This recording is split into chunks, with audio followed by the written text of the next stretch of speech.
Assalomu alaykum barchaga. Men Xudoyorganov Ferzbek, Stepal o'quv markazida Prezident maktabini Talidan o'qituvchiman.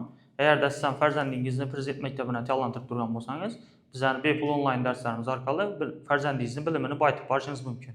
Har kunlik darslarni o'tib boraman, guruhimda kuzatib boringlar. Bugungi birinchi mavzumiz sonlar va raqamlar. Son nima, raqam nima o'zi? Son bu narsa va buyumlarning miqdorini aniqlashda ishlatiladigan vosita. Raqam esa bu sonlarni tuzishda ishlatiladigan belgilar. Ya'ni bizda raqamlar 10 dona ekan, 10 dona belgi orqali biz sonlarni tuzamiz ekan. Sonlar esa bular cheksiz dona bo'ladi. Ya'ni 1, 2, 3, 4, 5, 242 masalan, 242. Bu ham son. 373. Bu ham songa keladi, son. Endi bizga savol beradilar.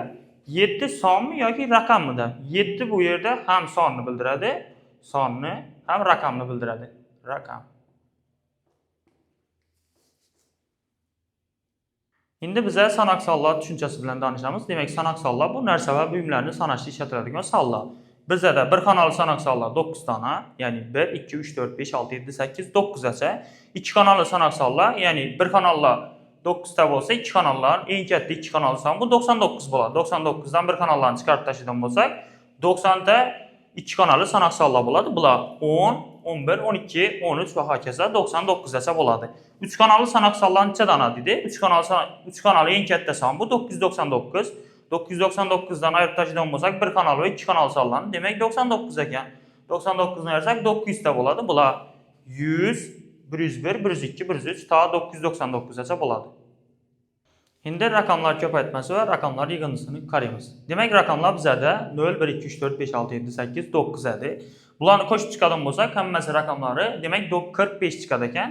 Toki 0, 1, 2, 3, 4, 9 gacha qo'shsak, raqamlar yig'indisi 45 ga teng ekan. Agar raqamlar ko'paytmasi desa, bizda 1 dan 9 gacha ko'paytiradigan bo'lsak, qandaydir bir son chiqadi, uni oxirida 0 ga ko'paytirib beradigan bo'lsak, baribir natija 0 bo'ladi. Har qanday sonni 0 ga ko'paytirsak, bu 0 chiqadi baribir natija. Endi o'quvchilar ham savol beraman. Eng kichkina 3 xonali raqamlari har xil bo'lgan son tuzib beringlar desam, menga 100 deb aytadilar. Demak, bu 100 xato bo'ladi bu yerda. Raqamlari har xil emas buni. Nashin desa 2 ta 0 qatnashib qolgan. 0 bilan 0 birgalikda qatnashib qolgan. Raqamlari har xil emas.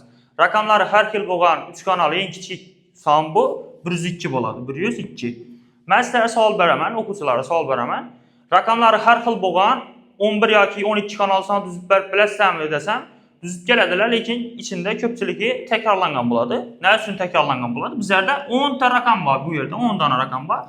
Eng kichkinasi tuzib biladiganimiz bu. Eng kichik tuzib biladiganimiz shularning orasidan baribir 10 dona raqam qatnashib turibdi. Keyingisi 11-chisida nima qatnashtirishim kerak? Baribir boshqa belgi yo'q. Shuning uchun yana bir donasini takrorlashim kerak. Demak, 12 xonali yoki 11 xonali sonlarni tuzib bo'lmaydi ekan. Endi natural son tushunchasi bilan tanishamiz. Natural son bu hayotda narsa buyumlarni sanash uchun ishlatiladigan, ya'ni sanashda ishlatiladigan sonlar bilan natural sonlar bo'ladi.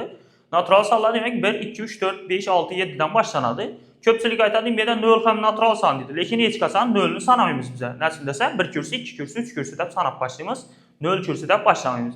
Endi bizda ikki dona tasdiq bo'ladi. Birinchisi bu natural son, har qanday natural sondan keyingi natural son mavjud degan. Shu to'g'rimi, xatomi ko'rib chiqamiz. Demak, 1 dan keyin 2 keladi, 4 dan keyin 5 keladi, 1000 dan keyin 1001 keladi. 1999 dan keyin 2000 degan son keladi. Demak, har qanday natural sondan keyingi natural son mavjud. Endi keyingisini ko'ramiz. Har qanday natural sondan oldingi natural son mavjudmi deb turibdi. Ko'rib chiqamiz. Masalan, 7 dan oldin 6 keladi, 6 dan oldin 5 keladi, 4 dan oldin 3 keladi. Endi bir yerda buziladi ekan, bir yerda buziladi. 1 dan oldingi natural son mavjud emas bizda. Demak, bu tasdiq xato bo'ladi. Har qanday natural sondan oldingi natural son mavjud emas ekan.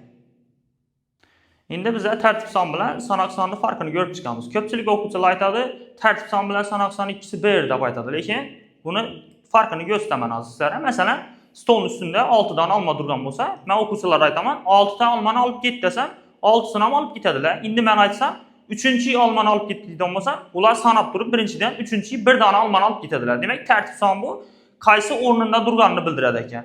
Ya'ni tartib son chi qo'shimchasini oladi ekan. Chi qo'shimchasi. İndi şunu adashtirmaslik uchun biza masala ko'rib chiqamiz. Sanoq son bilan tartib son arasında. Masalan, birinchi kun olim 5 ta olmaydi desak, 5 ta. İkinci günü bu, ikinci günü 2 marta ko'p. 2 marta ko'p. Endi men savol berishim mumkin. İkinci gün qancha yedi desam, ya'ni ikkinchi kungini so'rab turibdi bu yerda, ikkinchi kungini. Ya'ni 5 ni 2 ga ko'paytiramiz. 10 dan olmayan bo'ladi, ikkinchi kuni 10 dan. Endi savol beraman, 2 kunda nechta oldi 7 desa, u 2 kundaligini ko'ramiz. Ya'ni 10 ga qo'shaman 5 ni. 10 ga 5 ni qo'shadigan bo'lsa 15 ta olmayman. Ya'ni 2 kunda 15 dan olmayman. Lekin ikkinchi kunda desa 1 kungini so'rab qo'ydi, lekin 2 kunda deydigan bo'lsa 2 kundagini o'pshi hammasini so'rab turibdi. Endi sonlarning o'qilishini ko'rib chiqamiz. Masalan, 1992 o'qilishi 1992. İkincisi 736. 736. Endi bizlarga savol beradilar. Ish raqamlardan tuzilgan eng katta 4 kanal sonini ko'rib chiqamiz. Demak, eng katta bo'lish uchun birinchiga 7 qo'yishimiz kerak, ikkinchi xonaga 5 qo'yishimiz kerak, uchinchi xonaga 3 qo'yishimiz kerak, to'rtinchi xonaga 1 qo'yishimiz kerak. Ya'ni eng birinchi xona katta bo'lishi kerak, keyingi xona undan kichikroq, keyingi xona undan kichikroq, eng oxirida eng kichik xonani qo'yishimiz kerak. Endi eng kichkina 3 xonali son desa, qaysini qo'yamiz? Eng kichkina 3 xonali son bo'lishi uchun birinchi 1 ni qo'yamiz, keyin 3 ni qo'yamiz, keyin 5 ni qo'yamiz. Demak, shu raqamlardan tuzilgan eng kichkina 3 xonali son bu 135 ekan.